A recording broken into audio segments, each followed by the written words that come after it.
Hello guys, मैं आशीष विश्वकर्मा स्वागत करता हूं आपके अपने channel RN and RM academy में। और गाइस, आज मैं आपके लिए लेके आया हूं स्नैक बाइट यानी सांप के काटने पर उसको कैसे मैनेज करते हैं, उसका क्या मेडिकल मैनेजमेंट होता है ना। और डिटेल डिस्कशन करेंगे उसके ऊपर। तो गाइस, वीडियो स्टार्ट हो उसके पहले आप वीडियो को लाइक करें, शेयर करें ताकि लोगों तक पहुंचे ये जानकारी, है ना। इंट्रोडक्शन पढ़ते हैं। In the world 3000 species, 500 poisonous in India. तो पूरे वर्ल्ड के अंदर 3000 कैटेगरी होती प्रजातियां होती हैं सांप की, जिसमें से 500 प्रजातियां हमारे इंडिया के अंदर प्रेजेंट हैं। 216 species, 52 poisonous. There are 4 major poisonous land snakes. तो 216 जो प्रजातियां हैं उनमें से 52 प्रजातियां पॉइजनस होती हैं यानी जहरीली होती हैं, जिनमें से 4 बहुत ज़्यादा मेजर जहरीली प्रजाति होती हैं सांप की हमारे यहाँ पे, है ना। एनुअली मोर्टेलिटी इन इंडिया, जो इंडिया के अंदर मोर्टेलिटी रेट है वो 5.6 टू 12.6 पर 1 लाख पीपल, मतलब 1 लाख पीपल में से कम साल में 12 साढ़े 12 हज़ार लोग, 5.5 से 12.5 हज़ार लोग सांप के काटने से मरते हैं। काफ़ी मेजर टॉपिक है ये, काफ़ी डिटेल मैंने नहीं बताया इसमें, शॉर्टली आपको समझाऊंगा इसके बारे में, है ना।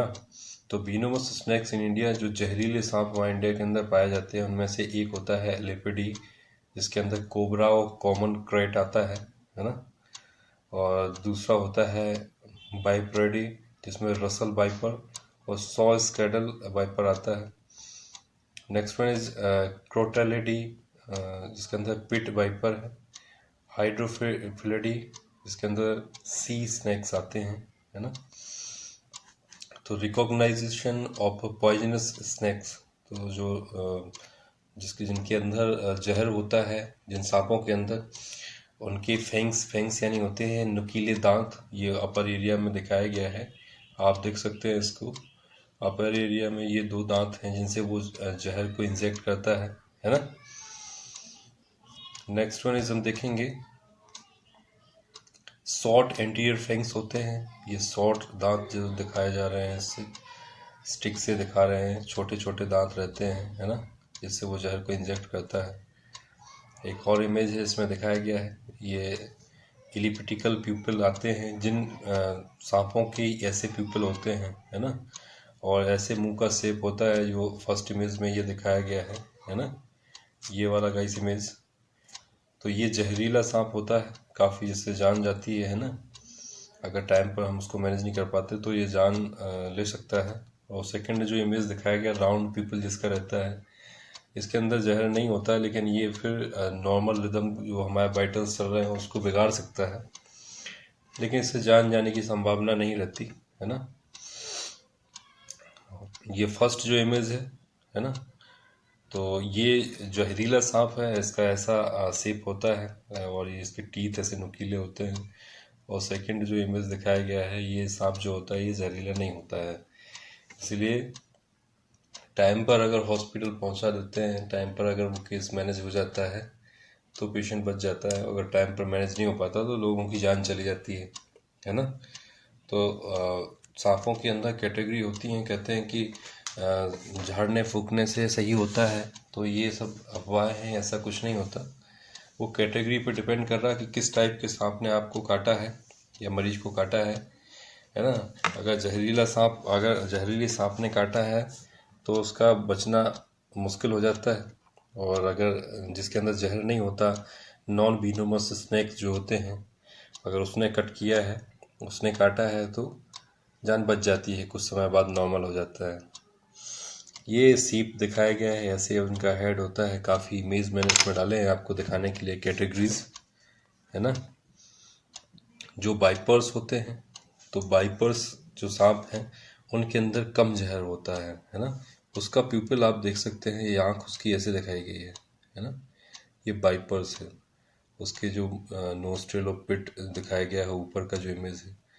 और जो इलापिड्स है ये बहुत ज़्यादा जहरीला होता है ना। ये जान लेने वाला सांप रहता है। और साइड में ये जो दिखाया गया है इमेज, सांप का जो शेप दिखाया है बिनोमस, ये जहरीला सांप रहता है। दूसरा जो इमेज दिखाया गया अगर ऐसा शेप का है तो ये जहरीला नहीं होता है ना। तो ये पहचान है उसकी, कैसे हम पहचान करेंगे उसकी सांप की, कौन जहरीला नहीं है। तो जैसे मैंने बताया था ये जो सांप है ये जहरीला नहीं है ना। ये सेकंड इमेज है जिसको बेडली स्केटल कहते हैं। और ये है कोबरा, कोबरा प्रेजेंट रहता है, कोबरा जहरीला रहता है ना। उसके बाद आता है रसल बाइपर। तो जो बाइपर्स कैटेगरी में आते हैं कम जहरीले होते हैं, है ना। पिट बाइपर्स, ये जो इमेज दिखाया गया है इसका, तो ये कम जहरीले होते हैं। ये इंडियन क्रेट रहता है, ये जहरीला सांप है, काला सांप भी कहते हैं इसको। ये बंगाल में ज़्यादा पाया जाता है, कोलकाता बंगाल में, है ना। तो ये जहरीला सांप इंडियन क्रेट कहते हैं इसको, है ना। सेकेंड इमेज उसका है। ये मालाबार पिट बाइपर रहता है, ये कम जहरीला सांप होता है ना। ये जो बाइपर्स कैटेगरी में आते हैं ये कम जहरीले होते हैं, यानी जान लेने की संभावना बहुत कम होती है इनकी। रॉक पैंथन कहते हैं इसको, ये सांप की जो कैटेगरी है ना। अजगर सांप कहलाते हैं ये, अजगर कहलाता है, अजगर कैटेगरी मानते हैं इनको। ये हम्प पिट बाइपर होते हैं, ये भी कम जहरीला होता है। ये इंडियन कोबरा, नज़र नाग कहते हैं इसको, है ना। ये जहरीला होता है, कोबरा कैटेगरी। ये किंग कोबरा कैटेगरी है ना। और ये 100 स्केल्ड वाइपर कहलाता है, ये कम जहरीला होता है। रसल वाइपर डेबुआ, ये कम जहरीला सांप होता है ना। तो ये हमने पहले भी आपको दिखा दिया कि ऐसे अगर शेप आता है सांप का मुंह का, तो ये फर्स्ट जो दिखाया गया डिवाइडेशन, तो इसमें फर्स्ट वाले में जहरीला सांप रहता है, उसके ऐसे दांत होते हैं, ऐसे मुंह होता है, ऐसे पूंछ की शेप होती है। और सेकंड जो दिखाया गया है इसमें ऐसे शेप होता है ना। तो जो फर्स्ट वाले इमेज हैं इसमें जो ट्रायंगल शेप हेड रहेगा उसका। सेकंड जो नॉन पॉइजनिंग सांप जो जहरीला नहीं होता उसका राउंडेड हेड रहता है, गोल रहता है थोड़ा सा, इसका ट्रायंगल शेप रहता है। इसके जो फ्रेंजल दांत रहते हैं वो नुकीले होते हैं, घुमावदार। और इसके या तो दांत होते नहीं हैं या फिर बहुत ही कम होते हैं, छोटे से, है ना। राउंडेड प्यूपल होते हैं इसके इसके पतले प्यूपल होते हैं। Next snake venom, common component, है ना। और procoagulant enzymes, haemolytic toxins, cytolytic necrosis toxins, myolytic toxins, pre synaptic neurotoxins, post synaptic neurotoxins. तो इतने प्रकार का जहर जो है सांप इंजेक्ट करता है बॉडी के अंदर। इतने टाइप्स का जहर उसके अंदर पाया जाता है सांप के अंदर, है ना। तो स्नेक्स जो उसका जहर रहता है वो क्या क्या कर सकता है इसके बारे में हम जानते हैं। लोकल इफेक्ट्स करता है, ये प्लस का जो निशान है कोबरा करता है, जो क्रेट रहता है वो नहीं करता। बाइपर्स कर सकते हैं, और जो सी स्नेक जो पानी के अंदर पाए जाते हैं वो नहीं कर सकते। वेस्कुलोटॉक्सिक, है ना, ये नहीं कर सकते, कोबरा नहीं करता, क्रेट नहीं करता। बाइपर्स कर सकते हैं, जो बाइपर्स सांप रहते हैं, मैंने पिक्चर्स दिखाई है। लेकिन सी स्नेक जो पानी के अंदर पाया जाता है वो नहीं कर सकता। न्यूरोटॉक्सिसिटी बॉडी के अंदर कोबरा कर सकता है, क्रेट कर सकता है, बाइपर्स नहीं करते। लेकिन सी स्नेक न्यूरोटॉक्सिसिटी कर सकता है, पानी वाला सांप, है ना। कार्डियोटॉक्सिसिटी, कार्डियोटॉक्सिस मतलब हार्ट से रिलेटेड है, तो ये कोबरा कर सकता है। क्रेट जो काला सांप रहता है, बंगाली सांप, वो कर सकता है। बाइपर्स नहीं कर सकते। लेकिन सी स्नेक जो समुद्री सांप रहता है वो कर सकता है। मायोटॉक्सिक, ये कोबरा नहीं कर सकता, क्रेट और बाइपर भी नहीं कर सकते, लेकिन सी स्नेक कर सकता है ना। तो ये इसका डोज पर बाइट mg के हिसाब से दिया है। कोबरा में 200 देते हैं, क्रेट में 22, है ना। बाइपर्स में 15 और बाइपर्स आर में 15, एसएस में 4.6 देते हैं, लेकिन सी स्नेक में नहीं देते, है ना। फेटल डोज जो रहता है वो 120 देते हैं, 60 ग्रेड में देते हैं और 15-18 बाइपर्स में देते हैं। इसके बारे में डिटेल हम आगे जानेंगे।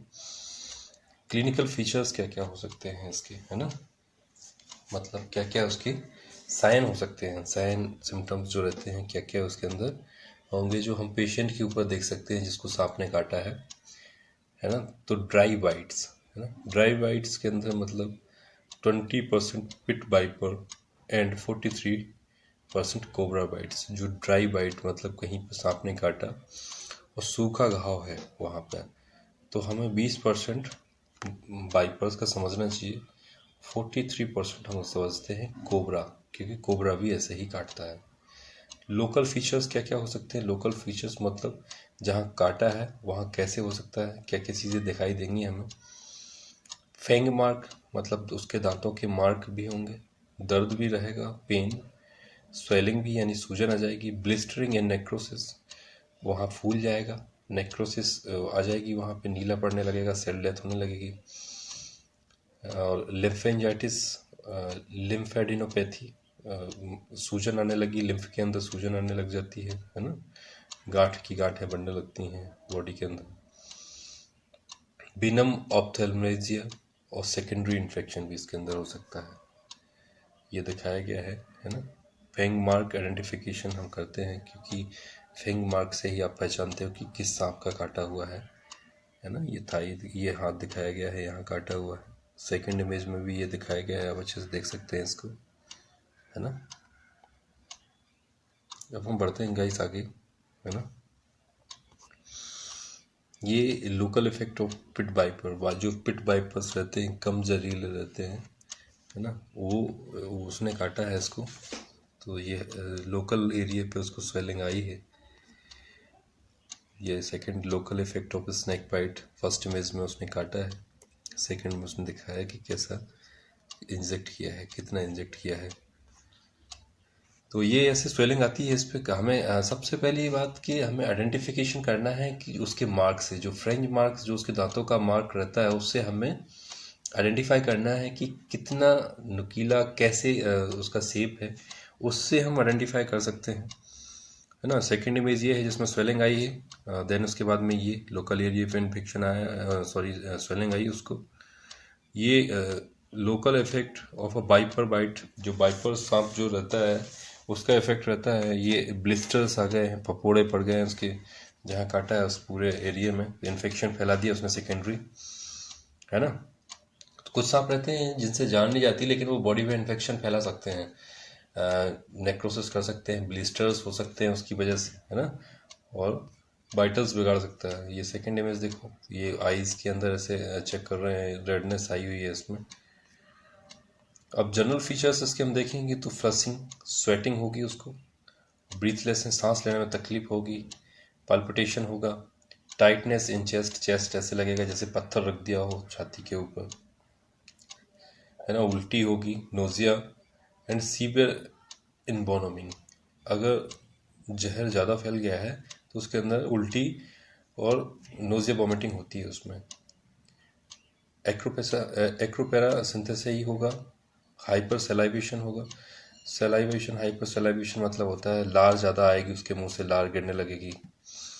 और ब्लरिंग विजन होगा, जब कोबरा जब भी काटता है तो उसके अंदर हाइपर सेलाइवेशन और ब्लरिंग विजन, मतलब मुंह से ज़्यादा लार गिरती है मरीज के और उसको धुंधला दिखाई देने लगता है। लेकिन जब ग्रेड काटता है तो उसके अंदर एब्डोमिनल कोलिक होगा, एब्डोमिनल दर्द, उसके क्रैम्प होने का दर्द होगा, सीवियर पेन उसके अंदर, और डायरिया होगा, मतलब उसको दस्त लग जाएंगे, लेटरिन का बार बार बोलेगा, लंग्स भी कोलैप्स हो जाएंगे उसमें, है ना। सिस्टमेटिक फीचर्स में एलेपिड और क्रेड बाइट, जो एलेपिड और क्रेड बाइट ये जहरीले सांप होते हैं, हमने इमेज आप पहले दिखाया आपको। क्रेड मैंने बताया बंगाली जो सांप होता है, और एलेपिड कैटेगरी के अंदर ही आते हैं। एलेपिड जो रहता है वो जहरीले सांप के अंदर आते हैं। तो न्यूरोटॉक्सिसिटी होती है सबसे पहले इसके अंदर, है ना। न्यूरोटॉक्सिसिटी ऑन सेट यानी तुरंत हो जाती है, as a early 15 minute with ptosis and external ophthalmoplegia. तो सबसे पहले तुरंत न्यूरोटॉक्सिसिटी होगी 15 से 20 मिनट के अंदर। इसके अंदर क्या होगा, न्यूरोटॉक्सिसिटी होगी, जिसमें उसकी आई की जो ऊपर की आईब्रो है वो क्या होगी, गिर जाएगी, है ना। आई ड्रॉप होने लगेंगी, बच्चे देख नहीं पाएगा, लेथार्जी हो जाएगा बहुत ज़्यादा, है ना, ढंग से देख नहीं पाएगा, ब्लरी विजन हो जाएगा उसके अंदर। तो ये होगी रैपिड डिसेंडिंग पैरालिसिस, है ना, बहुत जल्दी उसके हाथ पांव चलना क्या होगा, कम हो जाएंगे, चल फिर नहीं पाएगा, हाथ पांव पैरालाइज, काम ही नहीं करेंगे उसके। लाइफ थ्रेटनिंग रेस्पिरेटरी पैरालिसिस, सांस लेना पैरालाइज, क्योंकि सांस नहीं ले पाएगा और रेस्पिरेटरी फंक्शन को क्या करेगा, डिस्ट्रॉय कर देगा, वो सांस लेने में तकलीफ होगी, सांस लेना बंद करने लगेगा वो, है ना। तो effects completely reversible with antivenin anticholinesterases spontaneously wears off in 7 days.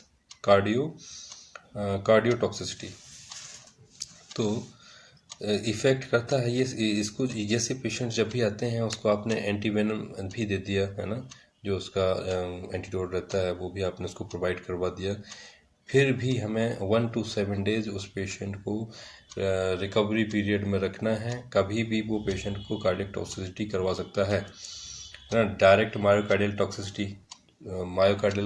Toxicity करवा सकता है, जो हमारी मायोकार्डियल लेयर है हार्ट की, उसके अंदर टॉक्सिसिटी कर देगा, यानी जहर बना देगा उसके अंदर, तो का हार्ट फेल हो जाएगा उसमें। तो हमें 1 से 7 दिन तक उसको क्या करना है, रिकवरी पीरियड में, ऑब्जर्वेशन पीरियड में हम उसको रखते हैं, फुल मॉनिटरिंग करते हैं, वाइटल साइन चेक करते हैं उस पेशेंट का। सिस्टमेटिक फीचर्स हम उसके देखेंगे तो वाइपर बाइट, है ना, जहाँ काटा हुआ है, क्लॉटिंग डिफेक्ट एंड हीमोलाइसिस, कैसे वहाँ पे कैसा जमा हुआ है, बह रहा है, उसके वे को चेक करेंगे। Persistent bleeding from puncture site, और देखेंगे कि कैसे वहाँ से ब्लीडिंग हुई है जहाँ पंचर किया है ना।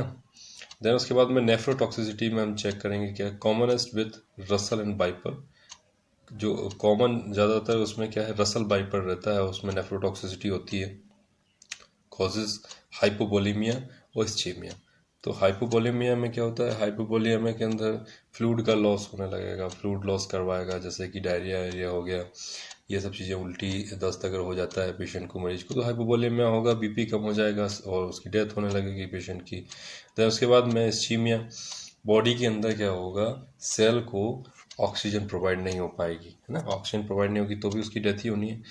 तो सिस्टमेटिक फीचर्स हम देखेंगे, सी स्नेक बाइट के, जो पानी के सांप रहते हैं, सी जो समुद्र के अंदर सांप पाए जाते हैं उनके अंदर, तो मायोटॉक्सिसिटी करवाता है, जिसमें दर्द होता है, टेंडरनेस आती है, मसल के ऊपर डेवलप होता है 0.5% से 3.5 आवर्स आफ्टर बाइट, मतलब कि उस बॉडी के अंदर दर्द तो होगा, साथ में सूजन भी आएगी, है ना, और कम से कम 50 मिनट से 3.5 घंटे तक, 3.5 से 4 घंटे तक लगभग काटने के बाद, है ना। ट्रिस्मस कॉमन और हेब्डोमेलाइसिस, नेफ्रोटॉक्सिसिटी होगी, है ना। नेफ्रोटॉक्सिसिटी मतलब किडनी के काम करना बंद करेंगी, या फिर उसको बार बार यूरिन होगा, या कम मात्रा में यूरिन होगा, या बिल्कुल यूरिन नहीं करेगा वो। न्यूरोटॉक्सिसिटी रहेगी, सेंसेशन लॉस होंगे उसकी बॉडी के अंदर, है ना, क्योंकि न्यूरोटॉक्सिसिटी होगी तो सेंसेशन लॉस होने लग जाएंगे उसके। देन जनरलाइज फ्लैसिड पैरालिसिस, और जनरल उसको पैरालिसिस भी होने लग जाएगी किसी बॉडी पार्ट में, है ना। कार्डियोटॉक्सिसिटी भी होगी। Usual and rare manifestation of ophitoxaemia, delayed manifestation, और इसके अंदर क्या होगा, bleeding as late of 4 to 6 days after the bite, है ना। तो बहुत ही कम केसेस के अंदर क्या होता है कि 4 से 5 या 6 दिन तक जहाँ काटा हुआ है वहाँ से हल्का हल्का खून आएगा। लोकल ब्लेब्स बीनम डिपोर्ट, है ना, जो लोकल जहाँ काटा हुआ है वहाँ पे क्या होगी, ब्लिस्टर्स फॉर्म होंगे, है ना। देन उसके बाद में long term effects of the snake bite, लंबे समय तक क्या क्या इसका रह सकता है इफेक्ट, उसके बारे में हम जानते हैं। तो लंबे समय तक swelling and oedema resolve with in 2 to 3 weeks, है ना, जहाँ काटा हुआ है या फिर जो उससे इन्फेक्शन फैला है बॉडी पर, तो वो जो सूजन रहेगी वो 2 से 3 हफ्ता के अंदर ही जाएगी, है ना। मे परसिस्ट अप टू 3 months, ज़्यादा से ज़्यादा 3 महीने और।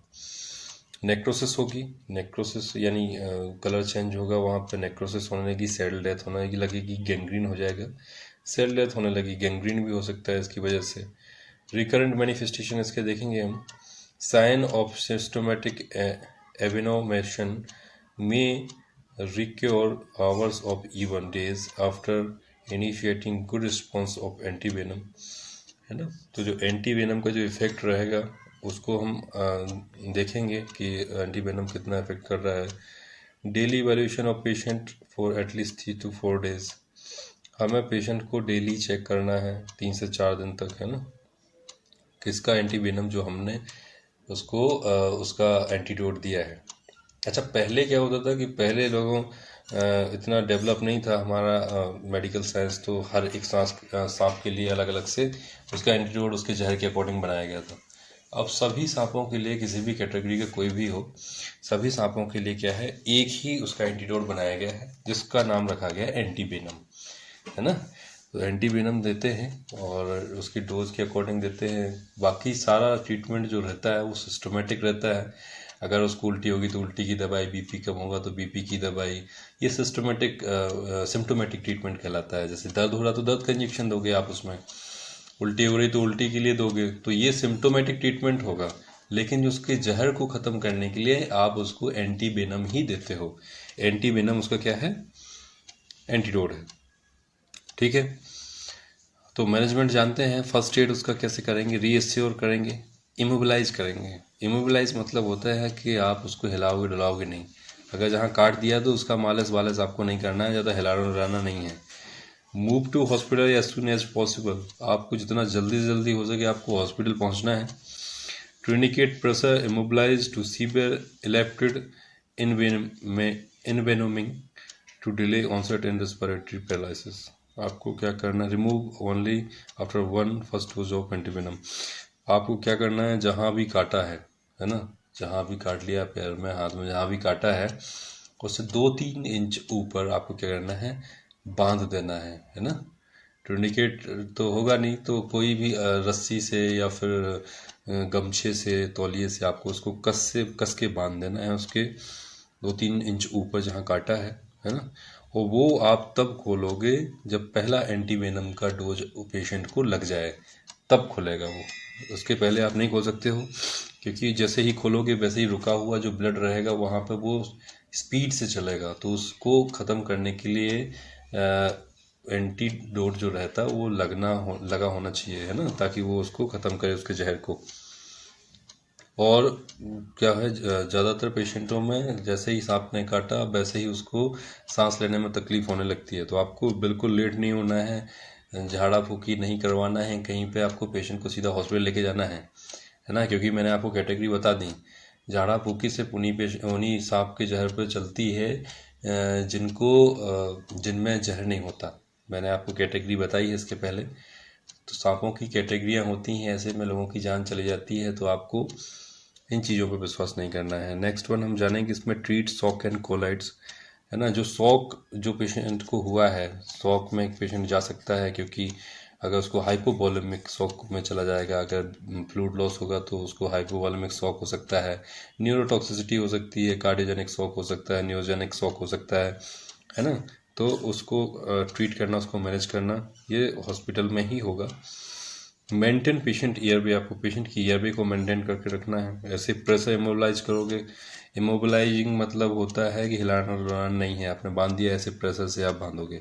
यहाँ इसको फर्स्ट इमेज में काटा हुआ है पैर के ऊपर, ऊपर से ये बांध रहा है, आप उसको राउंडेड बांधोगे, है ना, ताकि जहर आगे ना बढ़ पाए स्पीड से, वो धीरे धीरे ही जाए।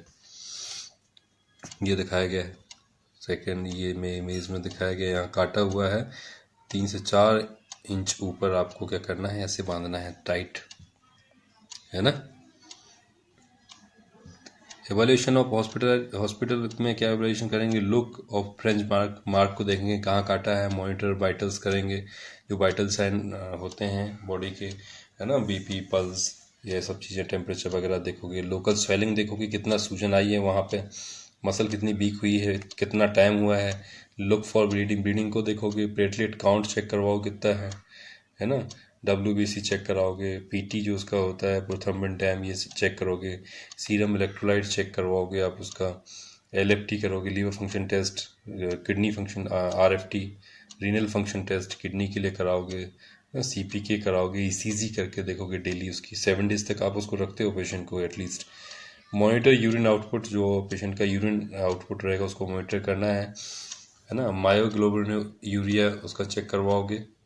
बीनोमेशन ग्रेडिंग देखोगे, बीनोमेशन ग्रेडिंग मतलब काटने की कैपेसिटी पेशेंट को, कितने टाइम तक उसने काटा है वो चेक करेंगे, कितना डीप काटा है। तो माइल्ड देखोगे, माइल्ड एनविनोमेशन देखोगे, कम है या फिर मॉडरेट है या फिर सीवियर है, बहुत ज़्यादा खाली है ना, सीवियर में बहुत ज़्यादा मांस कोई निकाल लेगा ऐसा, या फिर मॉडरेट में थोड़ा सा कम और माइल्ड में सिर्फ इंजेक्ट किया हुआ है। ये आप उसके फ्रिजल जो दांतों का साइन रहेगा जहाँ उसने काटा है वहाँ आप उसको चेक करोगे, और उसको ग्रेडिंग के अकॉर्डिंग फिर उसको डोज दिया जाता है ना। एंटीवेनिन थेरेपी फिर उसको प्रोवाइड आप कराओगे, टू गिव और नॉट टू गिव, आप दे रहे हो नहीं दे रहे हो, बेनिफिट और रिस्क भी देखोगे उसमें। इंडिकेशन क्या क्या हो सकते हैं लोकल के अंदर, लोकल स्वेलिंग हाफ लिम्ब तक आ सकती है उसके अंदर, इसके अंदर है ना, लोकल स्वेलिंग हाफ लिम्ब तक आ सकती है। सीवियर लोकल ब्लिस्टरिंग, ब्रसिंग, नेक्रोसिस, ये क्या हो सकते हैं इसके अंदर, एंटीवेनम थेरेपी के अंदर आ सकता है। सिस्टमेटिक के अंदर bleeding, shock, cardiotoxicity, neurotoxicity, impaired unconsciousness, generalise rhabdomyolysis, ये चीज़ें और सिस्टमेटिक के अंदर आएंगी, है ना। ये चीज़ें तो होती ही हैं, ये चीज़ें होती ही हैं सांप के काटने से, लेकिन आप देते हो तो उसमें क्या क्या चीज़ें कम हो रही हैं वो हम देखते हैं, बाकी फिर सिस्टमेटिक ही होता है ट्रीटमेंट इसका। तो एंटीवेनम किस किस के लिए देते हैं, lyophilised polyvalent equivalent anti serum, effective against cobra, common krait, जो कोबरा रहता है, कॉमन क्रेड रहते हैं, रसल्स वाइपर जो रहते हैं, 100 स्कैडल वाइपर, डाइल्यूटेड इन 5 ml में डाइल्यूट करना है kg पर बॉडी वेट के हिसाब से NS के अंदर, या फिर D5% के अंदर गिब्स स्लो IV 1 से 2 आवर आपको देना है, 1 से 2 घंटे के अंदर आप दोगे, है ना। तो ये जो कैटेगरीज इसमें दिखाई गई हैं एंटीवेनम की, ज़्यादातर 90 से ज़्यादा 99% सांप इसके अंदर कवर्ड हो जाते हैं, सांप का जहर, क्योंकि यही चलता है अभी, एंटीवेनम ही चलता है। डोज भी बता दिया हमने। तो बाइपर्स बाइट के लिए local swelling, no systematic sign 50 ml, mild systematic sign रहेगा तो 50 से, इसमें आप फ्लूइड थेरेपी प्रोवाइड करवाओगे। बाइपर्स सबसे ज़्यादा क्या करता है, फ्लूइड का लॉस करवाता है। देन सीवियर पॉइजनिंग अगर हुआ है तो 150 से 200 ml पर आवर दोगे, और अगर कोबरा का काटा हुआ है तो उसमें 100 ml पर आवर दोगे। ये क्या है, ये आपने इतना NS के अंदर डोज आपने दे दिया एंटीवेनम का, और फिर उसको चला दिया पर आवर के हिसाब से, तो उसको डिवाइड किया गया है ना उसका। अगर माइल्ड साइन है तो 50 से 100 दोगे, सीवियर पॉइजनिंग है तो जैसे मैंने पहले बताया था आपको ऑलरेडी, वही है ये, है ना। कोबरा बाइट में 100 से 120 ml पर आवर दोगे आप उसमें। रिस्पॉन्स टू एंटीवेनम देखेंगे तो रैपिड और ड्रामेटिक रहता है, इसके अंदर दो चीज़ें हो सकती हैं, रैपिड भी हो सकता है और थोड़ा लेट भी हो सकता है। न्यूरोटॉक्सिक साइन में अप्रूव विद इन 30 मिनट, जो न्यूरोटॉक्सिसिटी अगर होगी तो वो 30 मिनट के अंदर हो जाएगी। स्पॉन्टेनियस ब्लीडिंग स्टॉप इन 15 से 30 मिनट, अपने आप 15 से 30 मिनट के अंदर ब्लीडिंग क्या होगी, बंद हो जाएगी। Repeat antivenom 6 hour till progression of paralysis stop clotting profile normalized, और अगर जैसे ही आप दोबारा से क्या करोगे, एंटीवेनम थेरेपी प्रोवाइड कराओगे सेकेंड डोज, तो पैरालिसिस होना बंद हो जाएगा, क्लॉटिंग जो रहेगी नॉर्मल होने लगेगी उसकी, है ना। तो 6 आवर के अंदर ये नॉर्मल होने लग जाएगा। थैंक यू गाइस, मैंने काफ़ी डिटेल इसमें बताया आपको। आई होप आपको पसंद आया होगा, लोगों तक पहुंचाएं, लोगों को पता चले कैसे मैनेज करना है, इसके अंदर कैसे मैनेज करते हैं, ताकि लोग अवेयर हों, लोग फालतू चीज़ों में ना पड़ें, है ना, झाड़ा फुकाई ना कराएं, ताकि लोगों की जान बचे और स्टूडेंट्स को भी नॉलेज मिले। आप लाइक करेंगे तो लोगों तक हमारे वीडियो पहुंचेंगे। तो यही आशा है आपसे कि हम लोग मेहनत कर रहे हैं, और आपसे यही है कि आप वीडियो को देखें, लाइक करें, शेयर करें, अगर चैनल सब्सक्राइब नहीं किया तो सब्सक्राइब करें, बेल आइकन को प्रेस करें ताकि हमारे जो वीडियोस की अपडेट है आप तक पहुंचे, है ना, आपको नॉलेज मिले और हमारा भी जो हम मेहनत कर रहे हैं उसको भी आप लोग अप्रिशिएट करें। Thank you very much.